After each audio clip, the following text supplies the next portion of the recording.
Waalaikumsalam warahmatullahi wabarakatuh.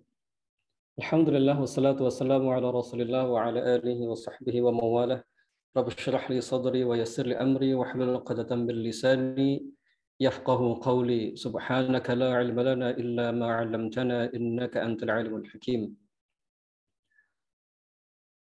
Alhamdulillah, teman-teman sekalian yang dirahmati Allah, kita bersyukur kepada Allah SWT atas seluruh limpahan rahmat-Nya. Allah mudahkan kita hadir di majelis ini. Semoga majelis online ini menjadi majelis yang berkah untuk kita semua. Dengan satu niatan, semoga Allah ridha dengan majelis kita. Semoga ini ikhtiar bagi kita semua untuk memahami Al-Quran dan Sunnah, memahami salah satu yang diajarkan oleh Rasulullah, yaitu Tibun Nabawi atau Ruqyah Syariah. Hari ini kita akan membahas salah satu tema sebagai salah satu amanah yang disampaikan oleh Syekh Abdul Barak di daurah ketiga yang lalu.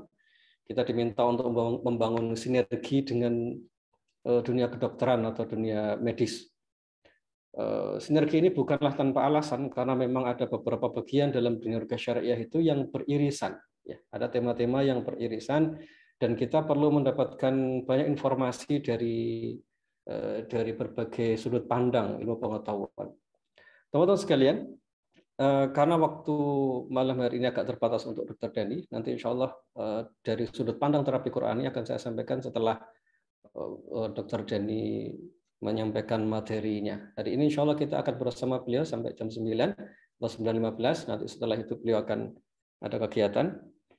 Nanti setelah itu ketika materi beliau selesai, kita akan melihat tema tentang halusinasi ini dalam sudut pandang terapi Qurani. Saya dapatkan beberapa moroji yang bisa kita jadikan sudut pandang bahwa tema ini sebenarnya ada dalam Al-Quran dan Sunnah atau ada dalam pendapat para ulama. Mereka membahas tema ini cukup detail sebenarnya. Nah, itu yang akan kita jadikan sebagai sudut pandang kita. Tujuan kita dalam pembahasan ini adalah manfaatnya agar kita punya sudut pandang tambahan tentang reaksi yang kita alami, yang dialami oleh pasien. Kemudian fenomena yang nampak, fenomena yang dilihat oleh pasien, fenomena yang dirasakan oleh seseorang dalam proses ruqyah atau pasca ruqyah atau dalam kesehariannya. Yang tema itu tentang halusinasi, tentang melihat makhluk gaib dan lain sebagainya. Nah, itu ada di dua sudut pandang ini dan ternyata ada titik temunya. Kedua sudut pandang ini punya referensi, punya sudut pandang yang baik yang bisa kita jadikan sebagai pegangan. Kita menghindari pendapat personal, kita menghindari pendapat pribadi, karena pendapat pribadi dalam tema-tema yang sifatnya gaib itu bukan pertimbangan utama. Jadi kita akan mencoba untuk mencari bagaimana pendapat ulama, pendapat dari hadis Nabi SAW misalnya, kemudian pendapat dari ilmu pengetahuan modern, karena itu yang lebih bisa diterima secara syar'i maupun secara akal. Mungkin itu prolog sekilas dari saya, Dr. Dhani. Waktu dan tempat saya persilahkan, saya berikan ke antum. Mudah-mudahan Allah berkahi. Amin ya Allah. Masya Allah. Alhamdulillah. Saya senang sekali di sini bisa ketemu dengan para guru semuanya. Ada guru saya di sini Ustaz Nazif Hafizahullah Ta'ala, kemudian Ustaz Yusuf Marstin Hafizahullah, dan para asatidz sekalian. Saya bahagia sekali pada malam hari ini Ustaz. Alhamdulillah. Mohon maaf, apa suara saya terdengar dengan jelas Ustaz? Jelas dokter, jelas ya. Alhamdulillah. Ini mohon izin, saya memang berusaha untuk pengen ngasih contoh mungkin kepada siapapun yang melihat Zoom ini, termasuk mungkin teman sejawat saya, para dokter, perawat, dan tenaga kesehatan lainnya. Sengaja saya tampilkan di sini profil saya seorang dokter dan juga seorang terapis Qurani. Ataupun Bismillah, dengan mengharap ridho Allah, saya pun mencantumkan diri saya sebagai seorang peruqyah yang syar'i. Mudah-mudahan benar-benar syar'i ya, insya Allah. Oke, nih. Oh ya, sengaja juga saya tampilkan di sini, Masya Allah, suatu kitab risalah, suatu buku yang dikarang oleh guru kita, Ustadz Nadib, judulnya Lalat dan Sampah. Ini saya punya bukunya.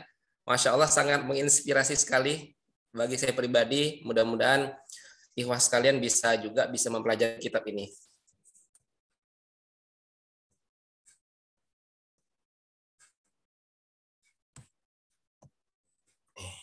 Baik, ini layarnya sudah pindah ya Ustaz ya?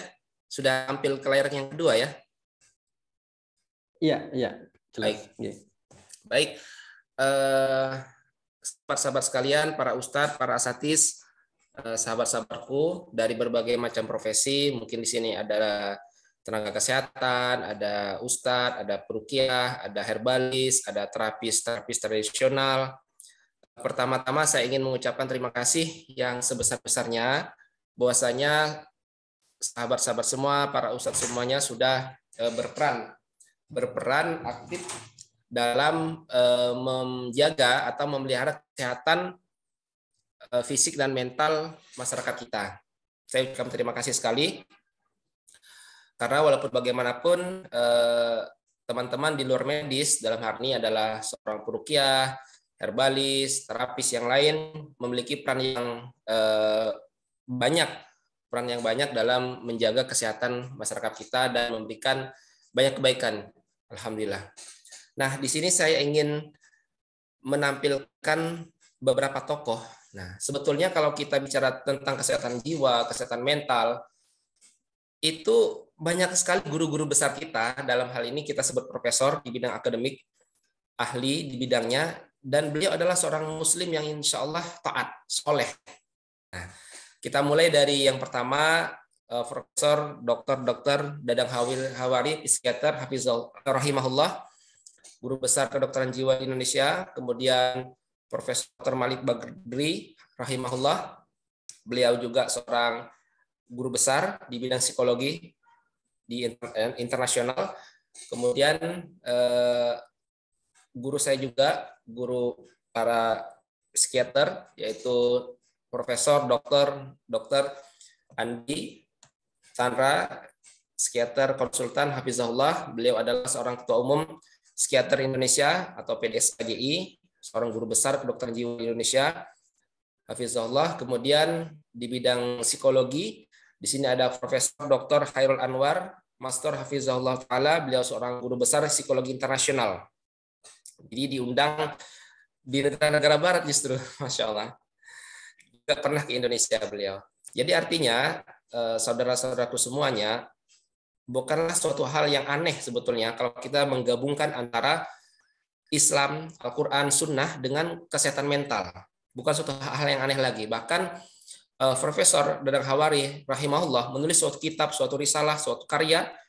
Beliau menamakan Al-Quran ilmu kedokteran jiwa dan kesehatan jiwa. Masya Allah. Waktu bulan puasa kemarin kami para psikiater, para dokter, calon psikiater juga membahas buku beliau ini dalam webinar waktu bulan puasa kemarin. Jadi artinya sangat erat sekali kaitannya antara kesehatan mental ini dengan agama kita, agama Islam. Jadi Masya Allah, tuh, alhamdulillah. Dan satu hal yang menarik di sini, mungkin di sini ada yang menyimak adalah seorang latar belakang psikologi, gitu ya, psikologi modern. Profesor Khairul Anwar menyampaikan kepada saya, beliau S2 di Amerika, S3 psikologi di Australia. Beliau mengatakan, ketika saya muda itu sering meneliti psikologi kesehatan mental seseorang, katanya. Tapi ternyata batin saya merasa puas ketika saya meneliti kesehatan mental dihubungkan dengan Al-Quran, katanya. Jadi karya-karya beliau saat ini erat kaitannya dengan Al-Quran, dengan Sunnah, itu lebih membahagiakan saya, kata Profesor. Masya Allah. Artinya apa? Artinya jika kita berbicara lebih holistik, lebih lengkap, berbicara kesehatan jiwa dan mental, apalagi kita sebagai seorang muslim, maka Al-Quran dan Sunnah kita tidak bisa mendapatkan suatu kesehatan mental, kesehatan jiwa yang sempurna kalau tidak mengenal Al-Quran dan Sunnah, apalagi tidak mengenal Allah Subhanahu wa Ta'ala. Nah, ini dia. Sengaja nih Ustadz, saya bukan mempromosikan buku Ustadz nih, pengen cerita. Pengen cerita aja Ustadz. Jadi sedikit aja, sebetulnya waktu saya terbatas, tapi sedikit saya ingin sampaikan di sini. Jadi di awal-awal saya ini Ustadz ya, mohon maaf ini sebetulnya saya bukan ahli di bidang ruqyah gitu, masih pemula. Waktu itu ceritanya menjadi peruqyah pun itu dipaksa sebetulnya. Ada seorang sahabat saya anggap guru, katanya antum ini belajar ruqyah udah lama, tapi kok nggak pernah meruqyah, katanya. Akhirnya beliau agak sedikit tegas dan agak sedikit maksa waktu itu. Akhirnya ya udahlah, bismillah, saya beranikan diri. Saya beranikan diri meruqyah. Nah, pernah Pernah suatu ketika saya meruqyah pasien itu kurang lebih 5 jam dari sore sampai malam. Itu kok jinnya nggak keluar secara sempurna. Jinnya keluar masuk lagi, jin keluar masuk lagi. Waktu itu saya bingung waktu itu. Tapi alhamdulillahirabbil alamin, setelah saya mempelajari kitabnya Ustaz Nadib berjudul Lalat dan Sampah, alhamdulillah saya menemukan banyak jawabannya di sini. Masya Allah. Salah satu adalah terkadang ini kita bicara terapis Quran nih ya, bukan bicara kedokteran dulu nih. Kadang-kadang masih banyak teman-teman peruqyah pemula ya, termasuk diri saya sendiri, masih kurang ilmunya. Ya, masih kurang ilmunya. Itu fokusnya itu pada apa ya? Fokusnya itu pada ngeluarin jin aja gitu, ngeluarin jin gitu.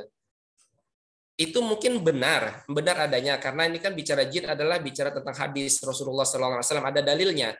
Tapi mari kita melihat dalam aspek yang lebih luas, yaitu tentang penyucian jiwa, tazkiyatun nafs, konseling, kemudian bagaimana membuat pasien atau seseorang ini yang lagi terkena gangguan jiwa ataupun gangguan jin lah misalnya ya, itu lebih mengenal Allah, bersabar, tawakal, berbakti kepada kedua orang tua.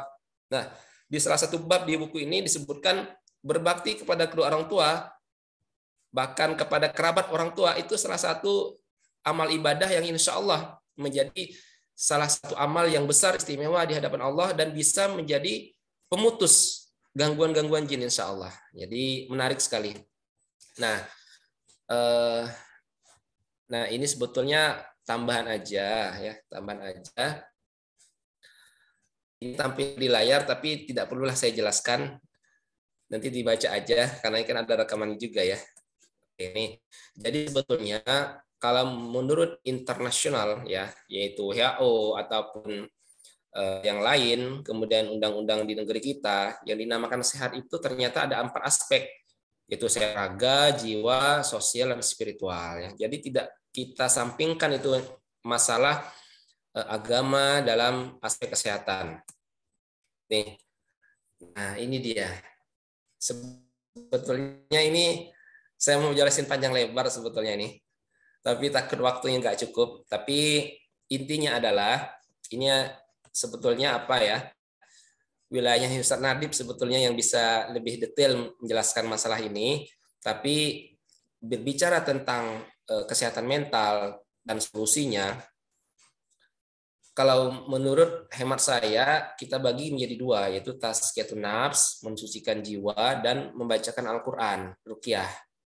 Nah, bahkan yang menarik para hadirin sekalian, saudara-saudaraku semuanya, baik yang praktisi kesehatan medis maupun praktisi kesehatan di luar medis. Jadi saat ini tuh di luar negeri sana tuh penelitian memperdengarkan Al-Quran untuk mengatasi depresi, cemas, ya itu sudah mulai biasa gitu di luar negeri sana. Bahkan yang membuat saya terkejut adalah salah satu penelitian tentang memperdengarkan Al-Quran untuk masalah mental. Penelitinya itu adalah salah satunya non-muslim gitu. Dan beliau ada peneliti internasional yang sudah terkenal di luar sana, di negara barat, tapi beliau ikut dalam penelitian ini. Jadi non-muslim aja mau meneliti Al-Quran, Masya Allah. Masya Allah, luar biasa sekali. Jadi Al-Quran ini luar biasa sekali. Masya Allah, luar biasa sekali bagaimana Al-Quran bisa dengan izin Allah menjadi obat bagi penyakit mental, penyakit kejiwaan, dan insya Allah bersinergi dengan terapi-terapi lain yang dibenarkan. Nih, nah saudaraku semua, di sini sebetulnya ada satu hadis ya yang menarik sekali bagi saya. Banyak sekali saudara-saudara kita ya bingung sebetulnya kalau berobat dengan Al-Quran itu seperti apa gitu. Ada yang mengatakan apakah harus dibuat muntah, apakah harus dibuat kesurupan gitu. Jadi banyak sekali kebingungan di luar sana. Tapi saudaraku, sebetulnya berobat dengan Al-Quran itu tidaklah sulit sebetulnya. Karena di Quran surah Toha, Allah menurunkan Al-Quran itu bukanlah untuk membuat kita menjadi sulit gitu. Silakan baca lagi tafsirnya.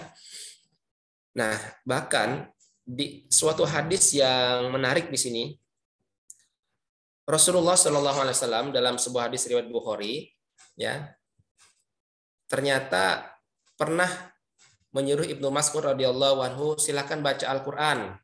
Ibnu Mas'ud mengatakan, ya Rasulullah, saya membaca Al-Quran di depan Anda, padahal Al-Quran diturunkan kepada Anda. Lihat apa kata Rasulullah, aku senang mendengarkan bacaan Al-Quran dari bacaan orang lain. Artinya apa? Artinya Masya Allah gitu. Kalau kita kaji tafsir hadis ini, mungkinlah para ulama yang berkompeten di bidangnya yang berhak untuk menyampaikan. Tapi di sini saya sebagai seorang dokter ingin berbagi pendapat ya, dan berbagi pengalaman betapa Al-Quran ini didengerin aja dengan rasa ikhlas dan iman kepada Allah, itu menjadi terapi insya Allah. Bahkan diteliti lagi oleh orang-orang barat, orang-orang di luar negeri sana, ya, seperti yang saya sampaikan tadi. Oke, baik, kita langsung ke contoh kasus. Nah, saudara-saudaraku semua, ini ada satu contoh kasus ya. Sebelum saya ini bacakan sebentar, saya lihat dulu sebentar, ini ada beberapa chat yang masuk.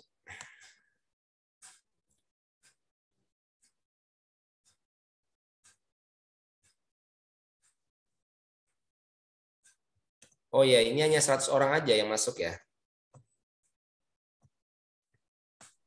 Iya dokter, kayaknya dibatasi 100. Saya Oke, juga baiklah. baru tahu. Nih, ada satu contoh kasus. Jadi sebetulnya kasus ini sebetulnya ilustrasi saja, tapi walaupun ilustrasi yang mirip-mirip seperti ini sering sekali saya temukan. Sering sekali saya temukan yang mirip-mirip seperti ini. Tapi kasus ini adalah ilustrasi berangkat dari kasus-kasus yang benar-benar saya hadapi gitu loh. Nah, seorang Tuan A, 30 tahun, karyawan, seorang muslim, jarang sholat. Ya, pasien bercerita pernah ikut persilatan dan diisi khodam oleh gurunya. Pasien mengatakan banyak orang jahat kepadanya. 7 hari mendengar suara tidak berwujud yang menjelekkannya, membicarakannya, menyuruhnya untuk membakar rumah tetangganya. Pasien tidak bisa bekerja karena hal ini. Tidak bisa tidur, susah aktivitas, sering takut, marah sebelumnya. Sebelumnya pasien dibawa untuk diruqyah oleh tokoh agama pembina pesantren. Menurutnya dia adalah ahli ruqyah di kota ini.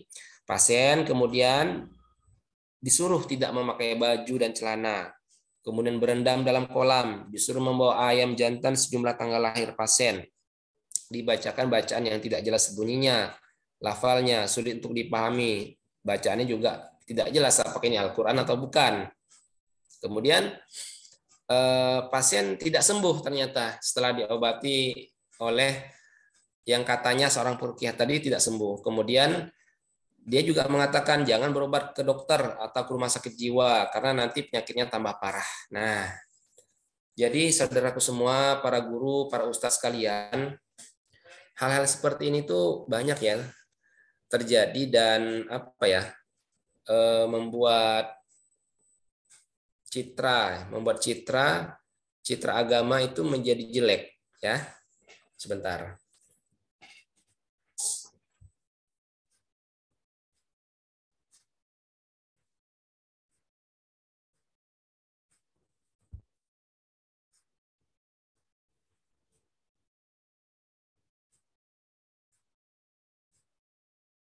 Nah, membuat citra agama itu menjadi jelek. Mengapa?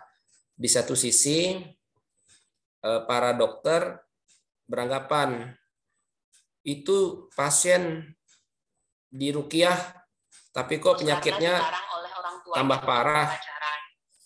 Itu diruqyah disuruh berendam macam-macam. Nah, di satu sisi dari pengobat tradisional menjelek-jelekkan dokter, jangan kalian berobat ke RSC, jangan kalian berobat ke dokter, nanti kalian penyakit tambah parah. Jadi kalau begini terus kapan bertemunya gitu loh. Nah, bukankah lebih baik kita saling bekerja sama ya, apalagi yang syar'i, kemudian di dunia kedokteran medis, mari kita mencari titik temu dan saling bekerja sama untuk menjaga kesehatan mental masyarakat kita, bangsa dan negara kita.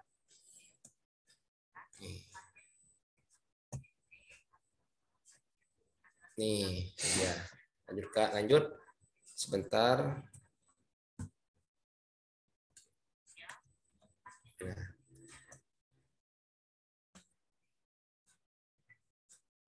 Nah, di sini Kemudian karena tidak sembuh, pasien akhirnya dibawa ke psikolog. Menurut psikolog ada gangguan halusinasi, gangguan kepribadian. Nah, kemudian setelah ditangani psikolog juga ditangani dokter atau psikiater ya. Nah, ketemu dokter atau psikiater, pasien diperiksa, dia diagnosis sebagai skizofrenia paranoid, dikasih obat. Alhamdulillah dokternya Muslim juga memberikan edukasi kepada pasien dan keluarga untuk mengerjakan sholat, berdoa, zikir pagi petang, dan sering-seringlah mendengarkan bacaan Al-Quran. Dokter juga memiliki teman, seorang terapis Qurani, seorang peruqyah syar'i, dan menyarankan pasien untuk menemuinya. Pasien pun datang dan dibacakan Al-Quran dan doa-doa perlindungan sesuai sunnah. 1 minggu kemudian, pasien datang kontrol lagi ke rumah sakit dan keluhan sudah hilang. Alhamdulillah, kini pasien sudah bisa bekerja, menjadi lebih soleh, rajin sholat, yang awalnya jarang sholat, sering mendengarkan Al-Quran, dan tetap kontrol ke dokter. Nah, ini pendekatan kasus yang ideal. Harapan saya idealnya seperti ini gitu. Artinya antara terapis Qurani yang syar'i juga bisa bekerja sama dengan para praktisi kesehatan mental, entah itu dokter, psikolog, psikiater. Mudah-mudahan ini bisa menjadi langkah yang baik. Nah, dan kemudian wahai saudaraku para terapis Qurani, para peruqyah syar'i, percaya dirilah sahabat-sahabatku semua, jika sudah belajar kaidah-kaidahnya, jangan ragu untuk berpraktek gitu ya. Berpraktek dalam arti membantu orang lain, entah siapapun yang bisa kita bantu jika ada waktu dan kesempatan. Jangan minder gitu ya. Karena ternyata banyak sekali mohon maaf terapis-terapis yang menyalahi aturan, yang mereka percaya diri gitu. Padahal sebetulnya akhirnya merugikan pasien gitu. Kalau seorang terapis Qurani yang syar'i justru menguntungkan pasien, terapinya tidak aneh-aneh, tidak rumit-rumit gitu ya. Dan Masya Allah, efeknya itu sangat baiklah untuk pasien. Bisa merubah mindset seseorang juga, yang awalnya jarang sholat jadi rajin sholat ya. Ada nilai dakwahnya juga di sini. Nah, nih sekarang kita berlanjut kepada gangguan persepsi. Nah, jadi halusinasi itu ya kalau di dunia kedokteran bagian dari gangguan persepsi ya. Ada halusinasi, ada ilusi, ada delusi atau waham. Kalau halusinasi itu tidak ada objeknya. Tidak ada objeknya, dianggap ada. Itu halusinasi, misalnya nggak ada siapa-siapa tapi mendengar suara-suara. Itu halusinasi. Kalau ilusi ada objeknya tapi salah, misalnya melihat sepeda motor tapi kok kayak kerbau gitu, nah, itu keliru. Kalau delusi atau waham, keyakinan yang tidak sesuai kenyataan atau realita yang ada. Nah, oke. Nah, tadi udah saya jelaskan sedikit ya. Jadi halusinasi ini adalah gangguan persepsi. Seseorang itu bisa mendengar, melihat, mencium, merasakan sesuatu yang sebenarnya itu tidak ada. Ya. Berbeda dengan ilusi. Kalau ilusi objeknya ada ya. Objeknya ada. Nah, yang tersering adalah halusinasi auditorik atau suara ya. Nah, halusinasi biasanya disebabkan oleh gangguan kejiwaan tertentu. Kalau kami mengkajinya dari sisi kedokteran, seperti diagnosa di bidang kedokteran disebut dengan psikotik akut, skizofrenia, gangguan bipolar, bahkan depresi berat. Depresi berat, hati-hati dengan orang-orang yang depresi. Kita harus dibantu supaya bisa sembuh depresinya. Karena jika depresi berat itu bisa muncul halusinasi. Ya. Selain itu penggunaan berat alkohol, narkoba, orang yang mengalami gangguan saraf dan otak, ya juga bisa mengalami halusinasi. Nah, ilusi tadi sudah saya singgung sedikit. Nah, jadi kalau ada objeknya tapi keliru gitu, ya itu namanya ilusi. Kalau halusinasi kan nggak ada objeknya, nggak ada stimulasi, nggak ada stimulannya, nggak ada yang dilihat tapi kok kayaknya ada, nggak ada yang didengar tapi kok mendengar. Kalau ilusi ada yang didengar, ada yang dilihat tapi keliru. Nah, misalnya ilusi pendengaran, ya. Dia mendengar orang berlari, tapi sebenarnya itu hanya berjalan. Dia mendengar suara tangisan, padahal suara tersebut dari dersiran angin. delusi atau waham. Nah, delusi atau waham, delusi merupakan salah satu gejala khas dari gangguan mental seperti psikotik, skizofrenia, bipolar, ya, demensia dan lain-lain. Delusi adalah di mana penderitanya tidak dapat membedakan hal yang nyata dan tidak, ya. Dia memahami bahwasanya itu benar terjadi, tapi sebetulnya tidak sesuai dengan fakta yang ada. Nah, ada yang disebut dengan waham kebesaran, waham paranoid, erotomania, dan waham bizer. Ya, contohnya ya waham kebesaran itu, contoh dia merasa sebagai seorang raja, dia merasa sebagai orang yang sakti, dia merasa sebagai orang yang hebat, banyak hartanya, ya, padahal tidak sesuai dengan data yang ada. Bahkan bisa juga dia merasa dicintai oleh banyak orang, dicintai oleh artis-artis, ya, erotomania di sini kita sebut. Bahkan ada juga yang disebut dengan waham bizer. Waham bizer itu waham yang bermacam-macam dan sifatnya aneh, tidak masuk akal, ya. Nah, misalnya jiwa dan pikiran dikendalikan oleh televisi, ya. Mereka hendak diculik makhluk luar angkasa. Nah, dan ini nyata. Ada banyak pasien-pasien yang mengalami kasus-kasus yang seperti ini, gitu ya. Nah, oke. Nah, sebetulnya apa sih sebetulnya kok bisa ya terjadi halusinasi? Nah, itu pertanyaannya. Dari mana kita mengkajinya? Ya, dari mana kita mengkajinya? Oke. Di sini saya ada menampilkan satu gambar, ya. Satu gambar, mudah-mudahan ini bisa mewakili penjelasan kita pada malam hari ini. Nah, jadi mengapa sih bisa terjadi halusinasi? Nah, ya, sebetulnya kita bisa menggabungkan dua teori yang ada. Kalau dari sisi kedokteran neuroscience, ya, misalnya suatu hipotesis mengatakan ketidakseimbangan neurotransmitter, namanya dopamin, ya. Jadi kalau kita jelaskan secara neuroscience dan biokimia, ini akan menjadi panjang dan cukup menarik sih sebetulnya untuk kita bahas, karena ternyata jika kita memahami, ya, kami di bidang kedokteran juga belajar mengapa sih terjadi halusinasi. Ini erat kaitannya dengan neurotransmitter. Maka obat-obat yang kami berikan itu diusahakan, diupayakan, diharapkan bisa menstabilkan, menyeimbangkan lagi neurotransmitter zat tadi yang tidak seimbang itu tadi, sehingga diharapkan halusinasinya menjadi berkurang atau hilang, insya Allah. Nah, kalau dikaji dari sisi hadis Nabi SAW, referensi kitab-kitab para ulama, kitab-kitab ruqyah, maka bisa jadi gangguan halusinasi ini adalah gangguan jin. Boleh-boleh saja kita memandang dari sisi mana saja, yang penting adalah ada dalilnya, ilmiah, ada referensinya, diakui oleh para ahli dan ulama, ya. Dan kita sebagai seorang muslim tentulah qala Allah wa qala Rasul, perkataan firman Allah, ya, sabda Rasul itu menjadi landasan utama kita, ya. Nah, di sini bedanya kita sebagai seorang muslim beriman kepada Allah, memandang segala sesuatunya menjadi utuh dan lengkap, ketimbang orang yang tidak mengenal Al-Quran, tidak mengenal sunnah Nabi, tidak mengenal hadis. Maka mereka seringnya melihat hanya satu sisi saja, tapi kita sebagai seorang muslim melihat dari berbagai macam sisi.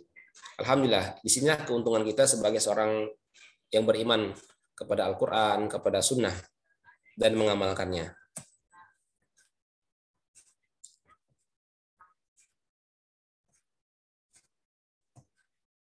Nih.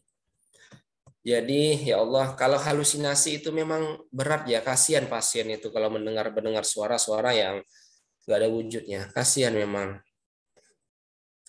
Bahkan saya itu pernah punya pengalaman pasien-pasien, padahal beliau ini secara zahir beliau mengatakan rajin sholat, begitu, ya. Nah, tapi itulah ujian bagi beliau, dan Allah sayang kepada orang beriman. Akhirnya dia bertemu dengan orang yang tepat gitu ya, alhamdulillah keluhannya pun berkurang, bahkan bisa beraktivitas lagi. Jadi kalau halusinasi auditorik ini paling sering ya, mendengar suara-suara, orang berbicara, langkah kaki, orang yang ingin mengancam dia, mendengar suara-suara gemerincing lonceng, padahal nggak ada. Dan itu sangat menyakitkan sekali bagi pasien. Bayangkan kita aja misal lagi makan nih, ada suara ribut-ribut kendaraan bermotor atau suara hingar-bingar, kita nggak tenang kita makan. Apalagi nih pasien mendengar suara-suara seperti itu yang membuatnya menjadi tidak tenang, hingar-bingar, ribut, itu sepanjang hari, sepanjang malam ya. Semoga Allah memberikan kesembuhan kepada saudara-saudara kita di luar sana yang sedang sakit. Amin ya rabbal alamin. Nah, halusinasi visual ya. Ini membuat penderitanya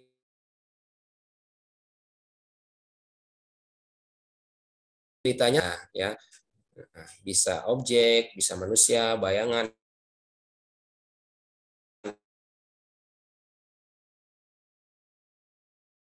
mencium aroma wewangian atau justru bau yang tidak sedap, merasa bahwa tubuhnya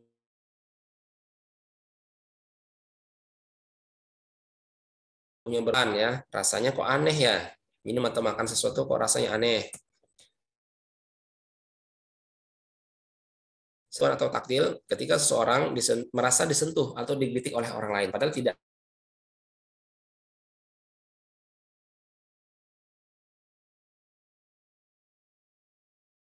Api yang membakar wajahnya, padahal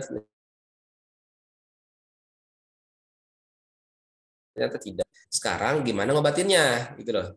Nah, bagian dari problem mental, problem kejiwaan, gangguan jiwa.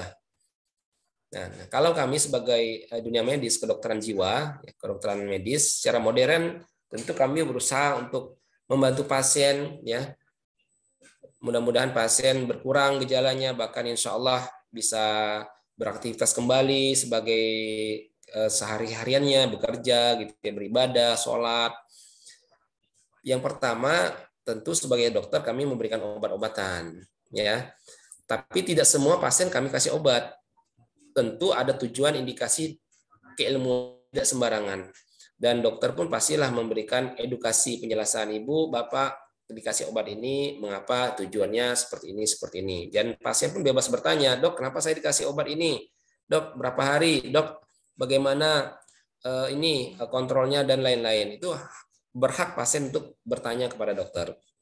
Dan kemudian yang kedua, ada namanya non psikofarmaka. Kami memberikan edukasi gitu ya kepada keluarga atau kepada pasien.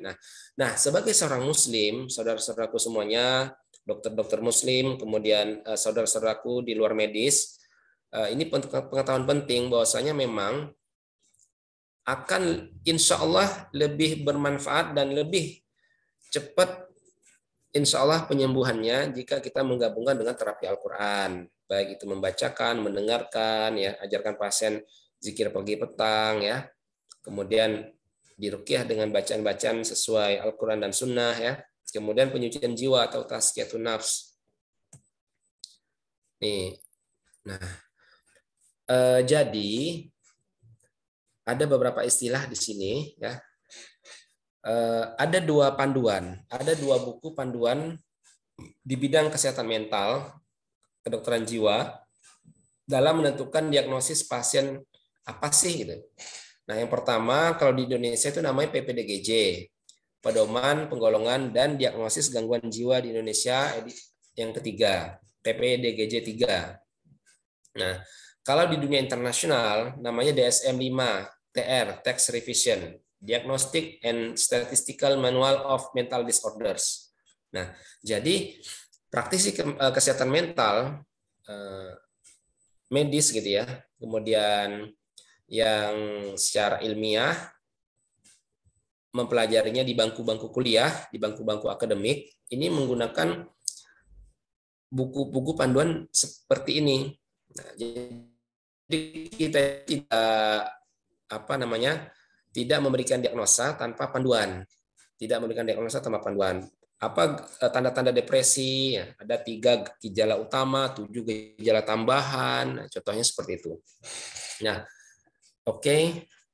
Ini di sini ada beberapa istilah sebetulnya ingin saya jelaskan, tapi berhubung waktu terbatas, saya bacakan saja ya beberapa istilah ini, mungkin bisa dipelajari ya. Saya kasih clue-cluenya aja. Ada status mental di sini. Nah, jadi pemeriksaan di bidang kesehatan jiwa ada status mental, menilai bagaimana kesadaran pasien, mood pasien, afek pasien, ya, bagaimana apakah ada gangguan persepsi seperti halusinasi, ilusi, itu contoh seperti itu.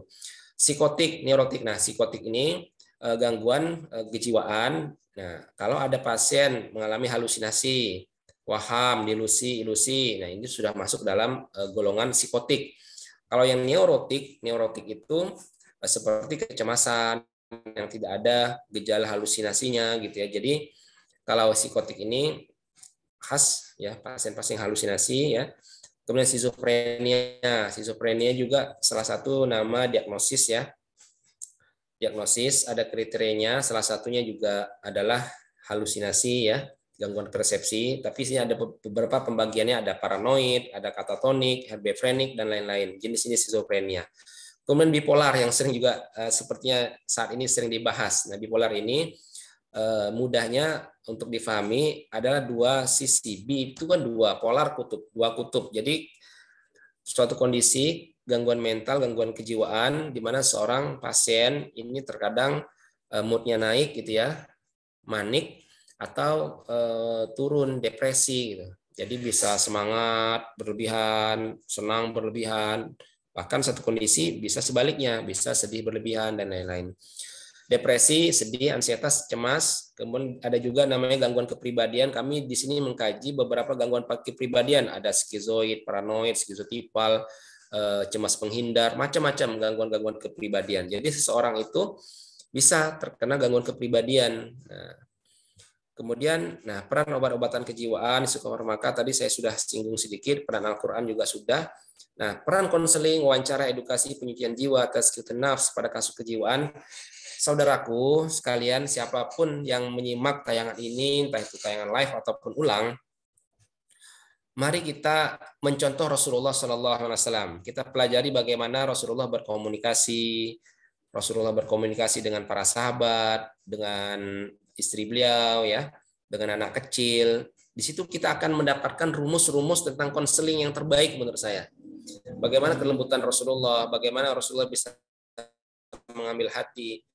Nah, jadi kita saat ini mari kita belajar komunikasi sebagai salah satu pilar dalam konseling, dalam edukasi. Karena Masya Allah, dengan kalimat yang baik, kata-kata yang baik, insya Allah Allah bisa memberi hidayah kepada seseorang yang awalnya dia sering cemas, dia sering sedih, dia sering takut, tapi insya Allah berkurang gejala-gejalanya, berkurang gejala kecemasannya, kesedihannya dengan kalimat yang baik dari kita, kalimat-kalimat yang baik ya, Masya Allah. Nah, begitu juga kita itu melihat pasien itu sebagai sarana bagaimana pasien ini mendekatkan diri kepada Allah. Saya secara pribadi jadi dokter itu sering sekali mengingatkan pasien untuk sholat, ya. Bahkan saya ajarkan tayamum ketika pasien dirawat inap gitu ya. Nah, mari saudaraku semuanya, tenaga medis, teman-teman semuanya di ujung tombak ya, berhadapan dengan pasien di rumah sakit dan klinik, mari jadikan sebagai sarana mendekatkan diri kepada Allah, mencari pahala, ajari pasien sholat, ingatkan pasien sholat. Banyak sekali pasien dirawat inap itu yang mohon maaf tidak sholat. Nah, bahkan yang datang ke poli rawat jalan juga banyak yang sholatnya kurang disiplin. Mari kita jadikan sarana dakwah kita. Dan ini pun baik bagi pasien dan baik juga bagi kita. Begitu juga saudara-saudaraku semuanya di luar medis ya, terapis Qurani, peruqyah syar'i, herbalis, semuanya teman-teman memiliki andil di sini dalam merawat, menjaga dan memberikan kebaikan yang luas bagi masyarakat kita. Mari kita bersinergi saling bantu membantu dan mudah-mudahan Allah memudahkan semua urusan kita. Amin ya rabbal alamin. Sekian dulu dari saya. Sekian. Assalamualaikum warahmatullahi wabarakatuh.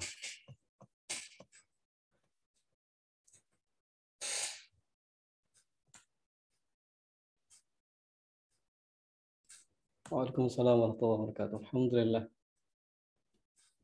Terima kasih banyak Dokter Denny atas paparannya. Alhamdulillah teman-teman sekalian, hari ini kita telah menemukan definisi beberapa gangguan yang sering kita dapati dalam dunia ruqyah syariah, dan saya kira seperti yang dijelaskan oleh Dokter Denny tadi itu sangat mirip dengan apa yang kita temui di dunia ruqyah syariah. Saya minta izin menambahkan beberapa hal, dokter ya, mohon izin. Yes, sir. Nanti setelah itu baru tanya jawab atau tanya jawab dulu, mumpung dokter masih ada. Tadi ada pertanyaan dokter, bentar saya lihat. Ya.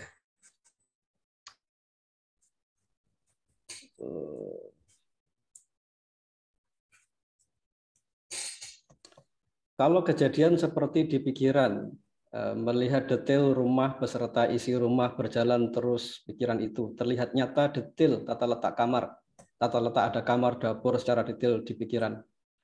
Terus berjalan kadang tidak bisa terkontrol, bisa sampai berjam-jam pikiran itu. Itu kenapa dan apakah ini termasuk halusinasi? Kemudian yang kedua dokter, Afwan, untuk menyeimbangkan hormon apakah ada alternatif selain dengan obat? Silahkan dokter. Oke, nah, oke. Jadi, masya Allah ya. Ini sebetulnya seru ini Ustaz, beneran nih. Iya. Masya Allah, masya Allah. Alhamdulillah, alhamdulillah. Ya udah.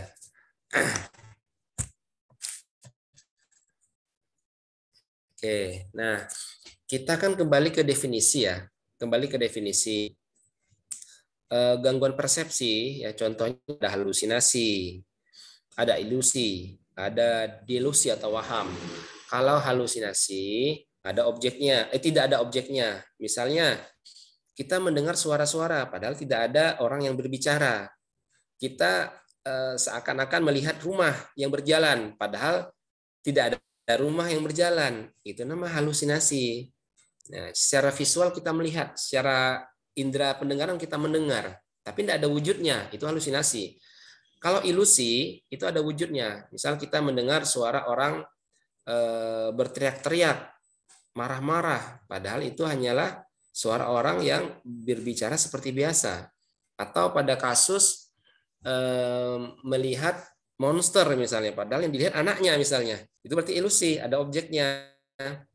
Nah, seperti itu definisinya. Jadi kita kembali kepada definisi. Kemudian yang kedua, nah, jadi dopamin adalah suatu zat neurotransmitter. Nah, misalnya bukan hanya dopamin sebetulnya, banyak juga selain dopamin.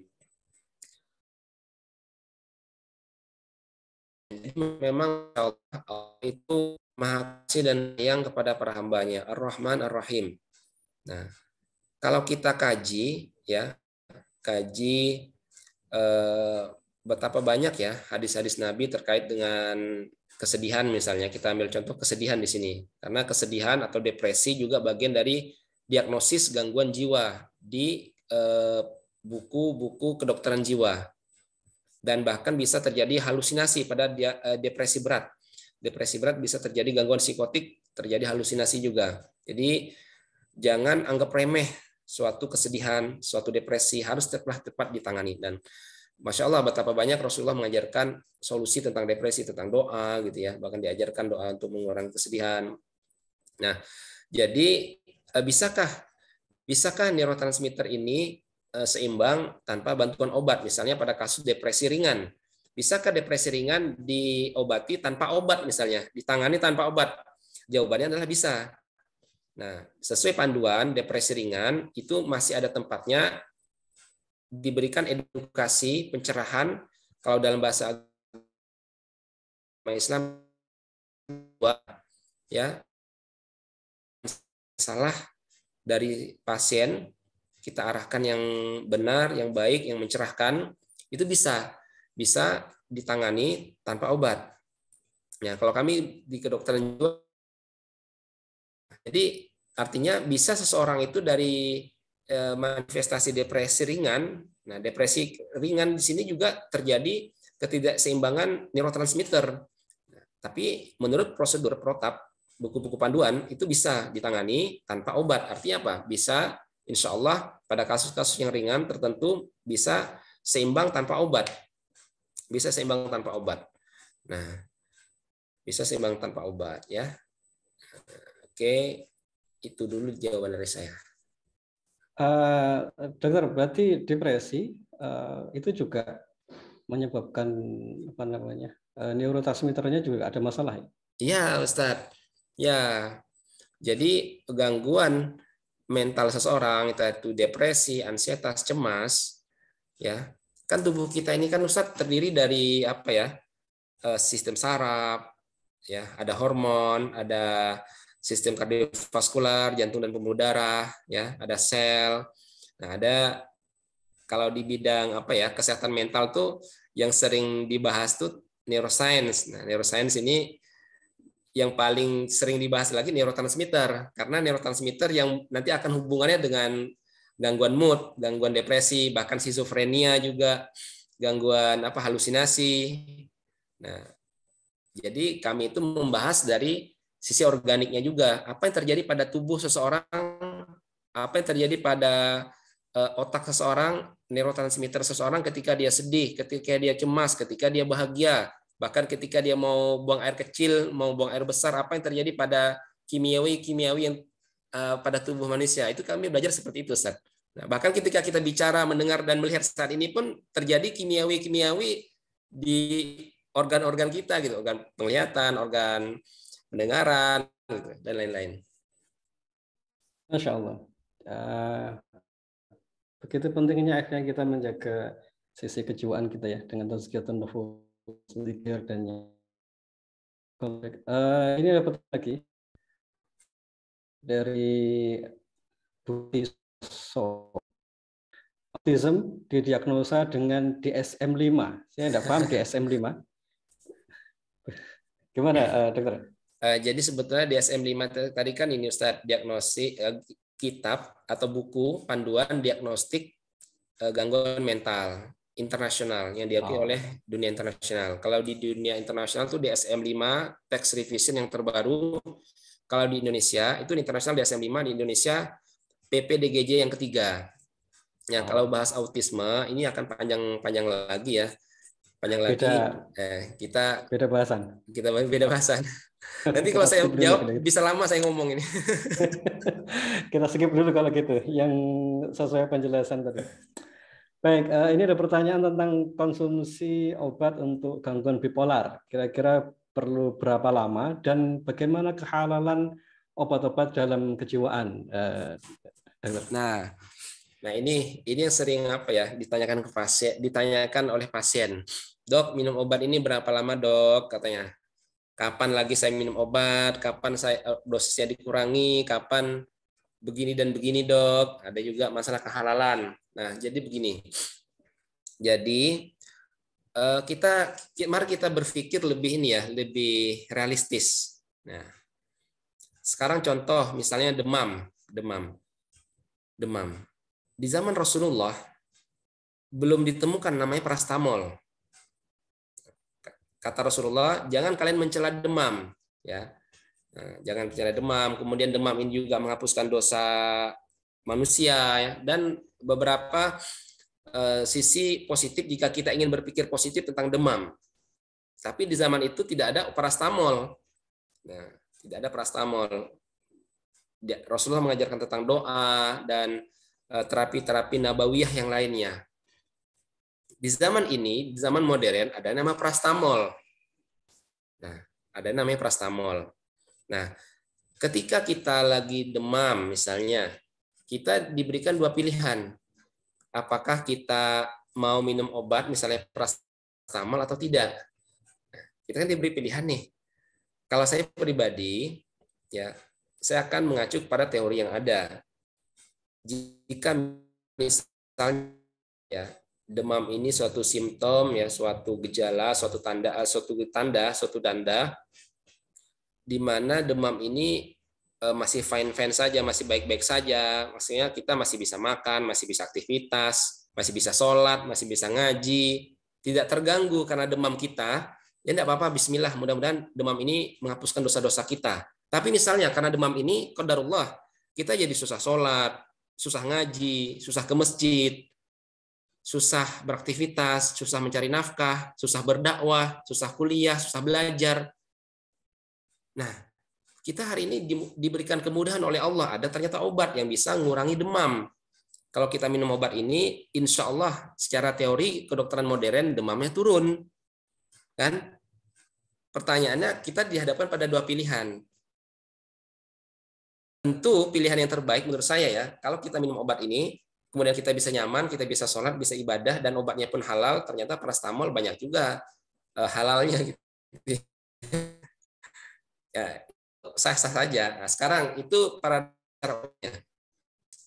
paradigma yang lebih spesifik lagi, masalah obat kedokteran jiwa. Nah, masalah obat kedokteran jiwa. Nah, tentu kita harus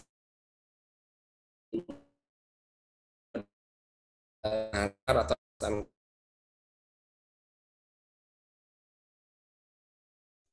ini ya, hati-hati ya, salah gitu.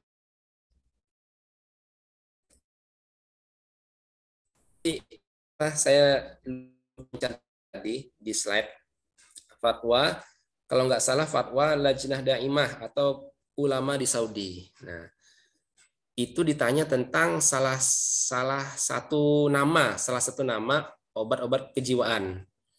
Obat-obat kejiwaan. Nah, bisa cari lagi di Google nanti, coba dicari fatwa Lajnah Daimah atau ulama-ulama tentang obat-obat di bidang kejiwaan. Nanti insya Allah muncul. Nah, di situ beliau, kalau saya tidak salah ya, tidak salah ingat, di situ beliau berpendapat darurat di sini menggunakannya gitu loh. Darurat. Nah, jika darurat kan ada tempatnya digunakan.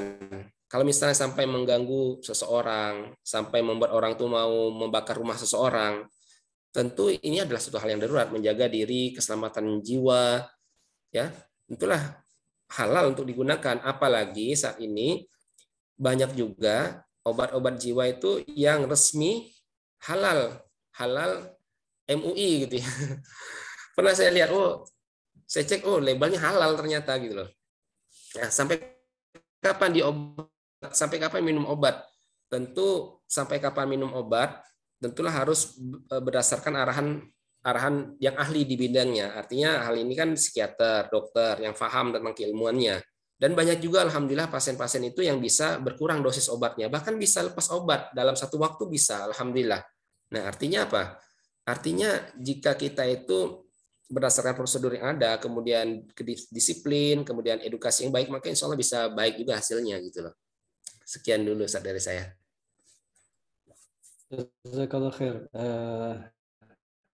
Dr. atas penjelasannya. Ada beberapa pertanyaan yang lain sebenarnya, tapi kita kasih kesempatan dulu yang raise hand. Ada Dr. Sofwan, Masya Allah, ahlan wa sahlan. Ketemu Masya lagi Allah. akhirnya. Ini guru saya ini. Masya Malu saya Allah. ditanya guru. Silakan dokter.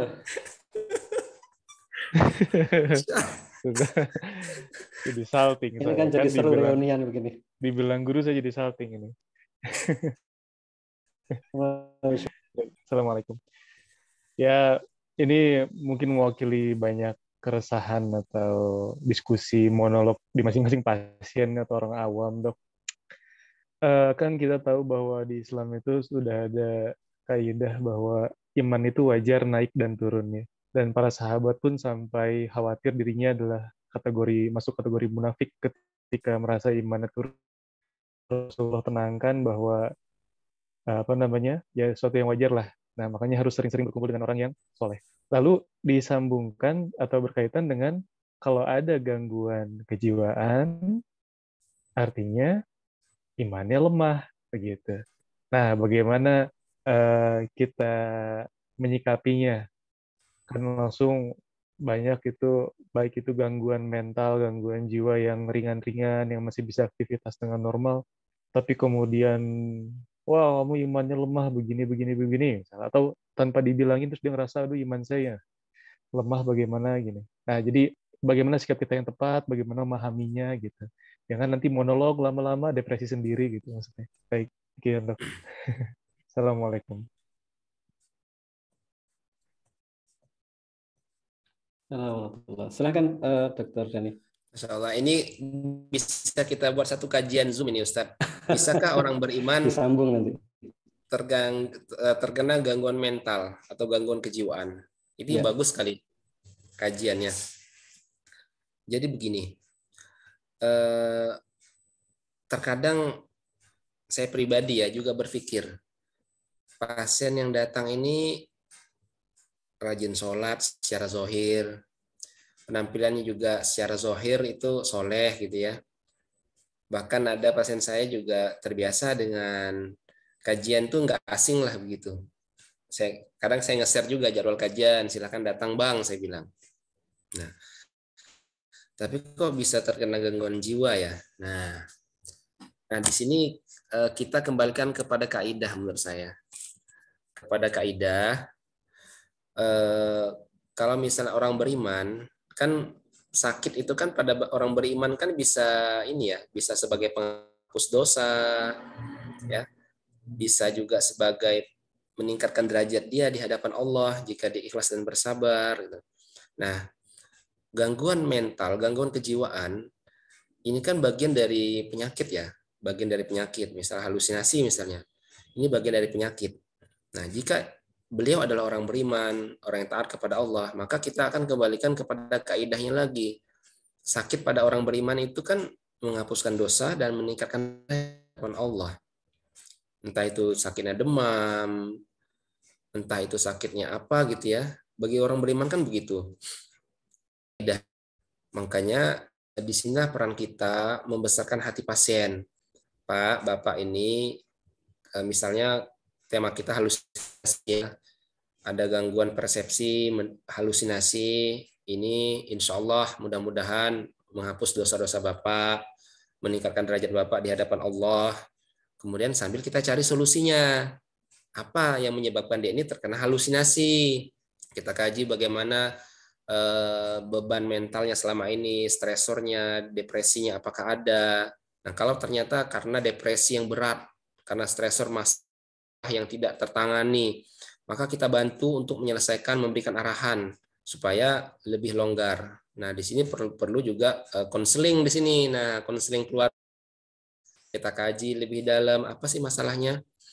Nah, mudah-mudahan setelah kita kaji ketemu masalahnya, kita berikan pencerahan, depresinya hilang, depresi berat menjadi depresi ringan, bahkan bisa sembuh dari depresi, insya Allah hilang. Itu sih dok.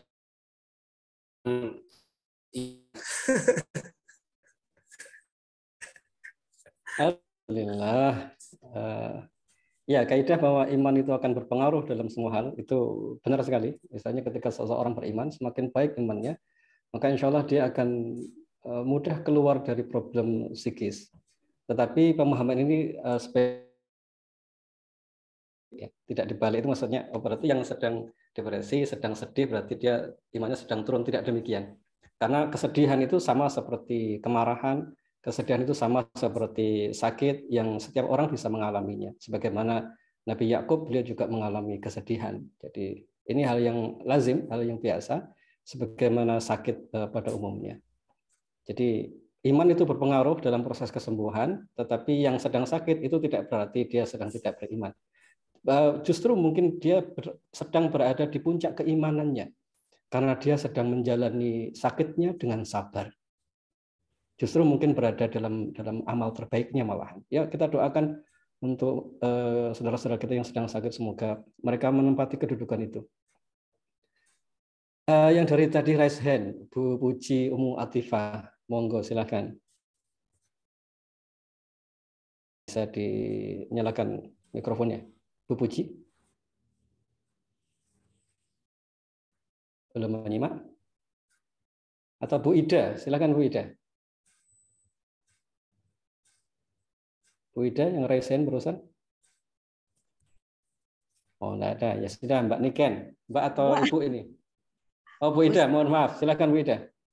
Iya. Terima kasih Ustaz. Bismillahirrahmanirrahim. Assalamualaikum warahmatullahi wabarakatuh.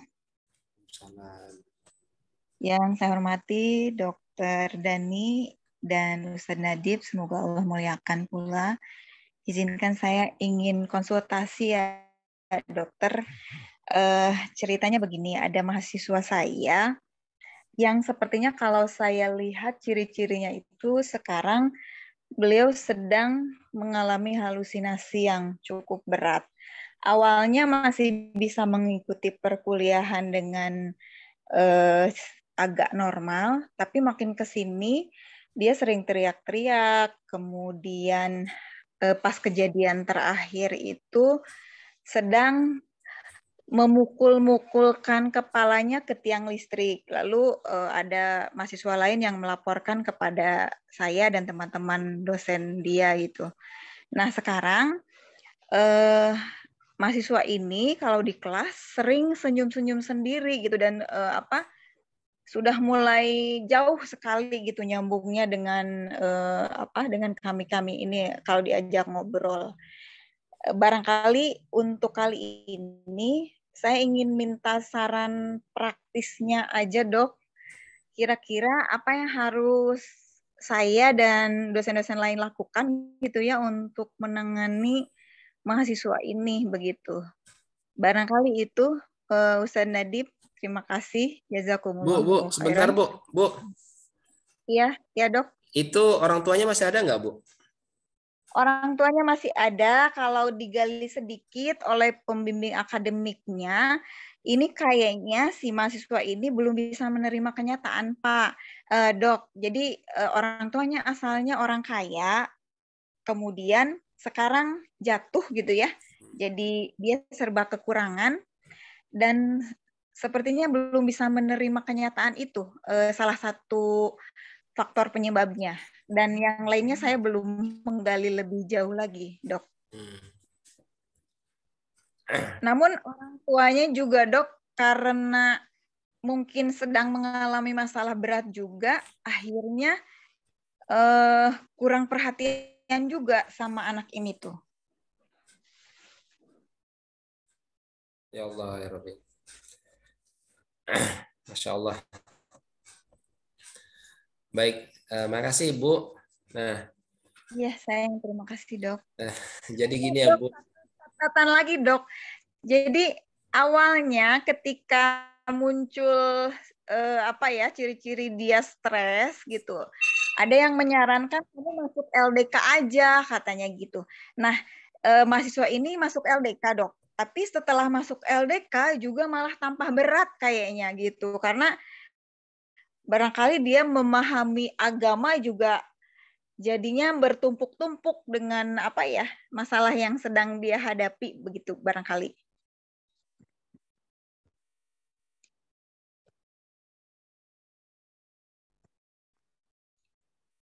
Baik. Semoga Allah ringankan ujian yang beliau hadapi ya. Kita doakan bersama. Silakan Dokter Dani.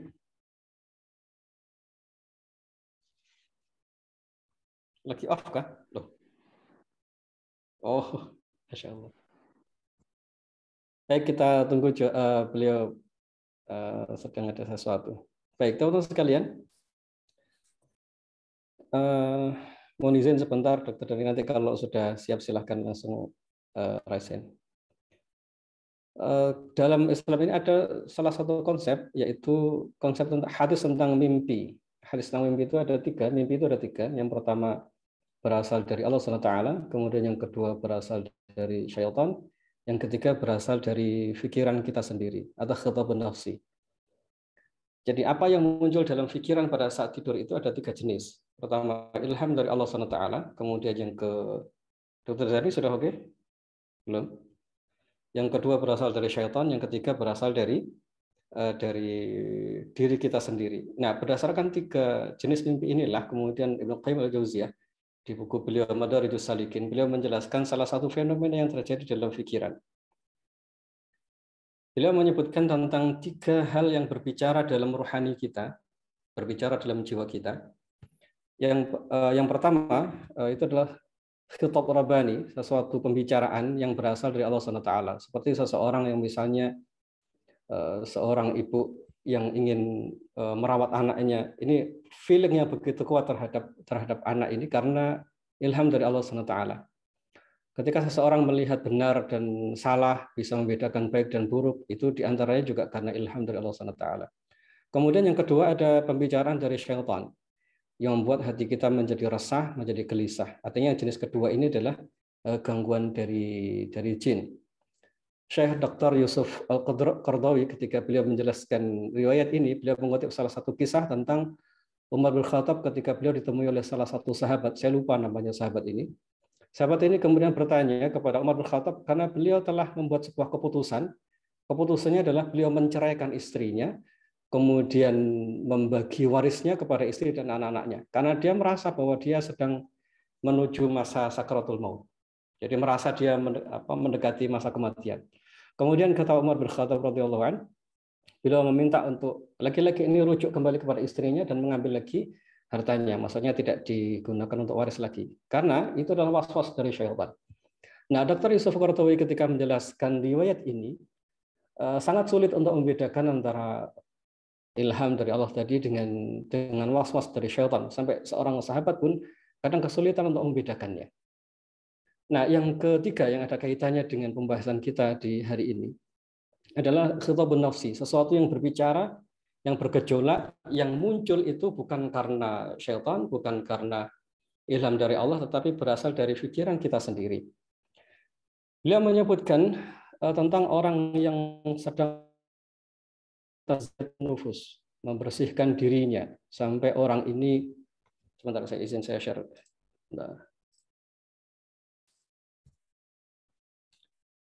Nah, penyebab kekeliruan khitabun nafsi sudah kelihatan ya, adalah jiwa ketika ia terputus dari segala keterikatan kesibukan. Maksudnya ini orang yang melakukan riyadhah ruhani, beliau orang ini sangat fokus begitu, sehingga kemudian sangat fokusnya itu sehingga jiwanya seolah-olah memiliki kekuasaan sebagaimana ruh dan hati terhadap badan. Jadi karena fokusnya pikiran tadi, fokusnya batin tadi, sehingga badan pun ikut merasakan, kurang lebih begitulah. Dan akan menjadi tempat kembalinya keputusan. Kita lewati saja ya. Paragraf berikutnya, nilai tersebut diubahnya menjadi perkataan pembicaraan hati yang bersifat ruhani. Kemudian nilai yang berkaitan dengan pendengaran tersebut akan berbentuk suara yang didengar. Jadi karena dia fokus dengan tazkiyah yang kaitannya dengan telinga misalnya, fokus ke situ, kemudian suara itu bisa berubah menjadi sosok suara yang dia dengar. Yang berhubungan dengan penglihatan, maka akan berbentuk sosok yang dapat dia lihat. Semua itu ada pada dirinya sendiri. Dan tidak ada satupun yang berasal dari luar. Lalu setelah itu tiba-tiba dia bersumpah telah mendengar sesuatu atau melihat sesuatu. Ini persis sekali dengan definisi yang disebutkan oleh Dr. Dhani tadi tentang halusinasi. Ya. Jadi teman-teman sekalian, ternyata ada marojik dari Ibnu Qayyim al-Jauziyah di Madarijus Salikin. Beliau menjelaskan tentang fenomena pikiran, fenomena batin, yang kalau dia terlalu fokus terhadap sesuatu, ya dia bisa muncul seperti suara yang didengar, bisa muncul dalam sosok yang seolah-olah bisa dilihat, dan itu yang mungkin disebut ilusi atau mungkin halusinasi yang tadi dijelaskan. Itu bukan dari jin, itu bukan dari Allah juga, tapi itu murni karena proses dalam dirinya. Itulah kemudian teman-teman sekalian, dulu kita di awal-awal ruqyah, kenapa akhirnya kita meninggalkan diagnosa terlalu jauh, kemudian komunikasi dengan jin terlalu jauh, kita tinggalkan itu semua, termasuk ketika pasien bercerita, saya mimpi ketemu ini, saya melihat ini, saya mendengar ini, selalu kita arahkan untuk meninggalkan itu semua dan dibuat sesederhana mungkin. Jangan terlalu fokus ke sana misalnya. Karena nanti akan ada kondisi gangguan itu sebenarnya sudah tidak ada. Tapi dia muncul seperti terlihat, muncul seperti terdengar karena pikiran dan batin orangnya sangat fokus terhadap hal itu. Nah, ini kan fenomena psikis akhirnya yang tadi problemnya asalnya adalah gangguan jin, ya gangguan jin. Lalu kemudian bergeser menjadi gangguan psikis. Jadi kalau tadi misalnya di chat itu ada pertanyaan, apakah orang yang halusinasi itu gangguan jin dan gangguan kejiwaan, ini bagaimana bedakannya? Kalau dalam sudut pandang ruqyah syariah itu masih ada dua kemungkinan. Jadi orang bisa mendapatkan halus itu ada dua kemungkinan. Jadi memang karena memang ulah syaitan, ya, karena gangguan jin, atau itu adalah fenomena psikis, fenomena kejiwaan. Nah, dua-duanya yang dirasakan sama oleh pasien. dua-duanya sama yang terlihat oleh pasien. Itu sebabnya akhirnya kita menyarankan agar pasien tidak terlalu fokus kepada apa yang dia lihat dan apa yang dia rasakan. Karena itu justru akan memberatkan proses terapi yang dia jalani sendiri. Beberapa teknik dalam ruqyah misalnya seperti berkelahi dalam mimpi, misalnya bertarung dalam mimpi, kita menyarankan untuk ditinggalkan karena mimpi tadi itu masih ada dua jenis. Mimpi yang sifatnya apa, yang berasal dari syaitan, tiga jenis ya. Kemudian yang berasal dari Allah atau yang berasal dari pikiran kita sendiri. Nah, yang kita khawatirkan adalah jika itu mimpi yang kita lihat dalam ketika tidur tadi, yang kita sudah kadung niatkan untuk bertempur dengan bangsa jin misalnya, itu ternyata adalah justru ulah dari syaitan atau itu sebenarnya adalah pikiran kita sendiri. Jadi cara terapinya bagaimana? Ya cara terapinya hal-hal tadi diabaikan saja, tidak usah terlalu difikirkan dan fokuslah kepada amal-amal yang diperintahkan atau diperintahkan. Baik, sebelum kita lanjutkan, Dr. Dhani sudah siap? Oke, Ustadz. Ya, baik, alhamdulillah. Nah, jadi begini ya Ibu ya.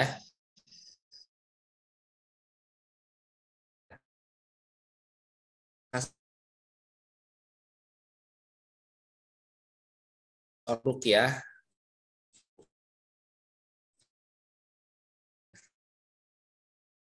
kalau misalnya ruqyah yang sudah memahami bukan hanya di ruqyah tapi tazkiyatun nafs, tentu selain di ruqyah dibacakan Al-Qur'an, dibangun kefahamannya tentang masalah yang ada ya, tazkiyatun nafs, ditingkatkan kesabarannya, diajak untuk qanaah, diajak untuk tawakal dan ikhlas ya, sehingga diharapkan bisa mengurangi kesedihan, dia berharap kepada Allah.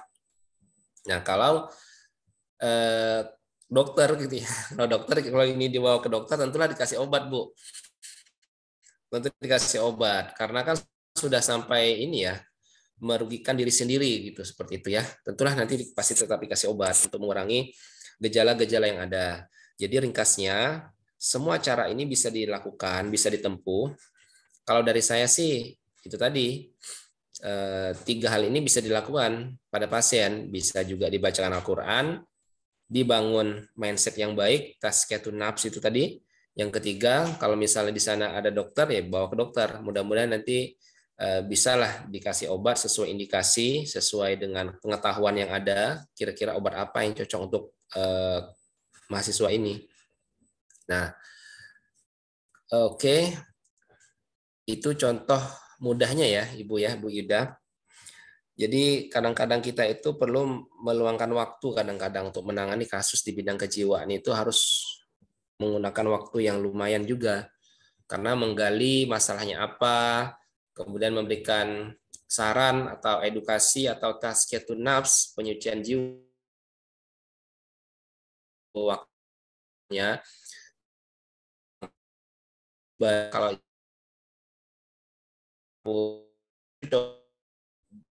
macam ya dibuatlah apa ya semacam tim gitu, mungkin anak-anak rohis, anak-anak LDK, anak-anak masjid diajarkan bagaimana cara ini ya, cara komunikasi, cara memberikan dukungan yang positif gitu ya, dukungan yang baik, cara menyabarkan seseorang, cara menggali masalah yang terjadi pada seseorang, ya diajarilah konseling-konseling dasar teknik komunikasi. Itu akan lebih ringan. Karena kalau mahasiswa itu kan bakal banyak itu kasus yang berkaitan dengan kejiwaan ya. Kalau Ibu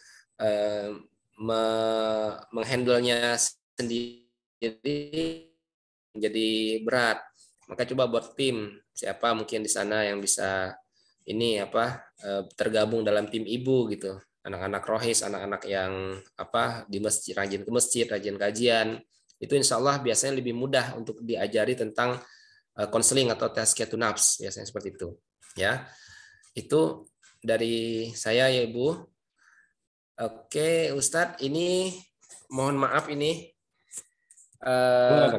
mohon maaf mungkin waktu saya udah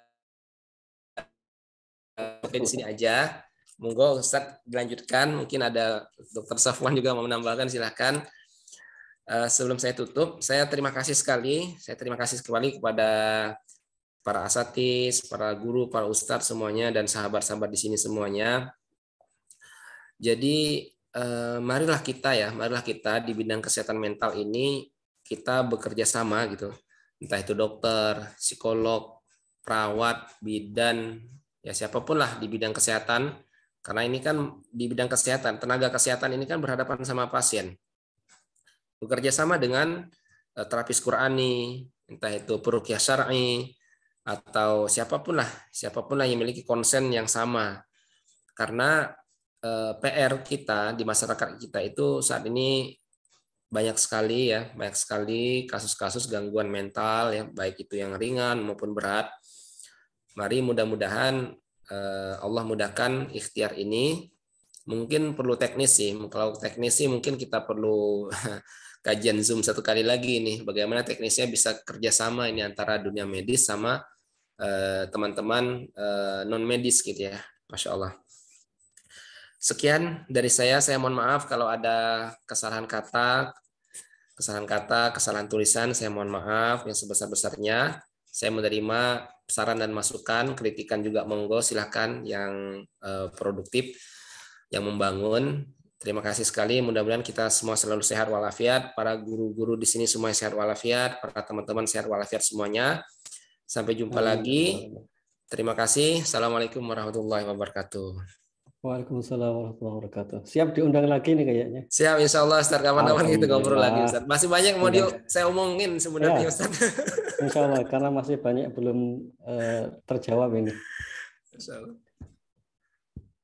Baik, jazakallah khair Dr. Dhani dan teman-teman sekalian yang telah hadir di kajian hari ini. Target kita, sekali lagi, tujuan kita dalam kajian ini adalah membangun sinergisitas, membangun kepahaman bersama tentang dunia ruqyah syariah dan pengobatan modern. Itu bukan sesuatu yang perlu dipertentangkan, karena demikian yang dicontohkan oleh Syekh Abdul Barak dalam penjelasan beliau di daurah ketiga yang kemarin. Nah, teman-teman sekalian, yang terkait dengan tema halusinasi hari ini, jadi sudah saya sampaikan salah satu maraji yaitu dari Madarijus Salikin karya Ibnu Qayyim al-Jauzi. Bentar.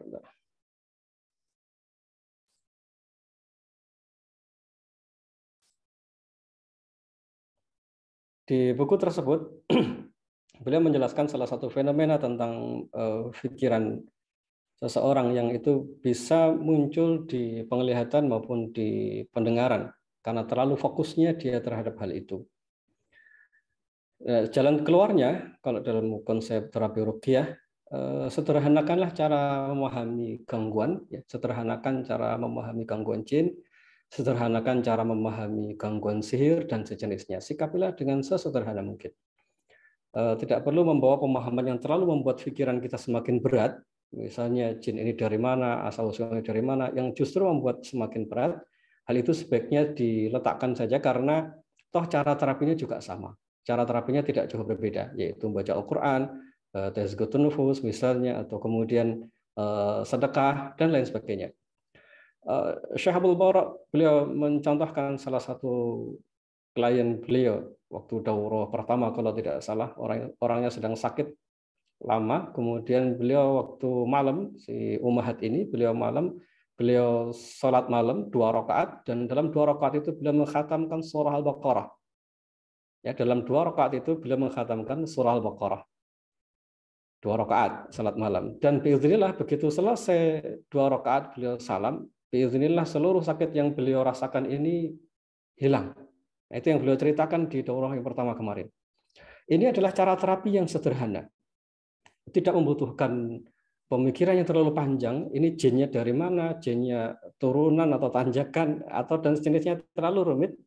Tidak usah, ambil saja yang berkah. Ya, Al-Quran itu berkah, ambil saja, gunakan untuk terapi, gunakan untuk tilawah, ibadah, dan lain sebagainya. Beberapa kasus misalnya bipolar, kemudian problem-problem kejiwaan seperti skizofrenia, itu biiznillah dengan ruqyah syariah dikombinasikan dengan tibu nabawi itu sangat luar biasa.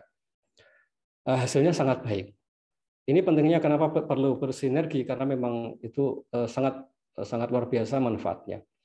Hanya saja teman-teman sekalian, kenapa kita perlu mengerti sudut pandang para dokter? Ini kaitannya salah satunya adalah untuk memberikan cara terapi yang maslahat, ya, bukan soal mana yang lebih baik, tetapi yang lebih maslahat untuk klien, untuk pasien. Saya ingin cerita salah satu kisah beberapa tahun yang silam, ada seseorang yang mengundang saya waktu itu di Jakarta. Beliau bercerita bahwa keponakannya atau saudaranya begitu di penjara. Saya tanya kemudian kenapa di penjara? Ternyata laki-laki ini dia di penjara, mohon maaf, setelah beliau membunuh kakeknya sendiri. Ya, membunuh kakeknya sendiri. Kemudian saya coba tanya lebih lanjut, apa yang terjadi, Pak? Jadi si laki-laki ini ternyata dia mengalami halusinasi, tapi mungkin lebih parah dari halusinasi, ya. Mungkin lebih parah. Jadi ketika misalnya beliau membaca hadis tentang bahwa anjing hitam itu syaitan misalnya, beliau langsung ngambil tongkat, kemudian digebukin si anjing itu sampai mati. Lalu di kemudian hari, karena ini tidak tertangani, di kemudian hari dia membaca tema-tema tentang peperangan. Nah, takdir Allah ternyata yang sedang ada di dekatnya itu adalah sang kakeknya sendiri. Dan akhirnya singkat cerita kakeknya ini wafat karena dia entah ilusi atau halusinasi yang tadi dijelaskan oleh Dr. Dhani. Jadi dia menganggap bahwa kakek yang ada di depannya itu seperti musuh yang akhirnya harus dicelakai. Dan akhirnya si laki-laki ini setelah dia mencelakai si kakek, dia melenggang jalan begitu saja seperti tidak ada masalah. Nah, teman-teman sekalian, pemahaman kita dengan penjelasan dari Dr. Dhani atau dari dunia medis tadi, maksudnya adalah agar kita memberikan terapi yang lebih maslahat. Jadi pada orang-orang yang gangguannya sedemikian ini, maka kita perlu memberikan obat darurat, obat penenang itu lebih maslahat. Kenapa? Karena situasinya. Bagi terapis-terapis yang terbiasa menterapi gangguan kejiwaan misalnya, peruqyah, itu tentu paham caranya. Tetapi dalam kondisi yang sangat darurat, kadang obat-obat yang tadi disebutkan oleh Dr. Dhani itu bermanfaat. Dan itu bukan sesuatu yang kita perlu a priori dengan hal itu. Kenapa cara berpikirnya demikian? Karena inilah disebutkan oleh Ibnu Qayyim al-Jauziyah dalam Zadul Ma'ad.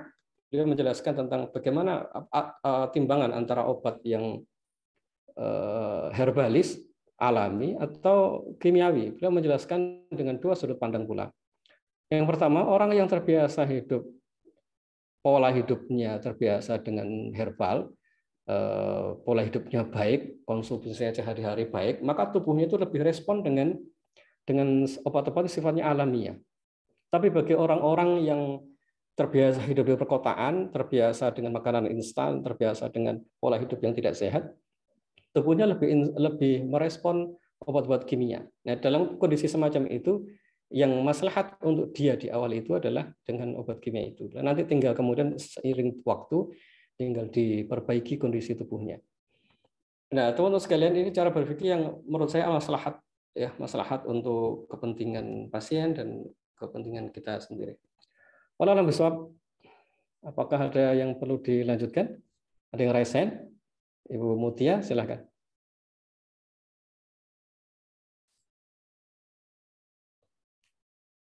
Bu Mutia atau Bu siapa tadi? Bu Puji yang tadi raise hand? Tidak ada. Kalau tidak ada, kita cukupkan. Mudah-mudahan nanti kita bisa bertemu di. Oh, silakan Bu Mutia. Sudah nyala? Silakan.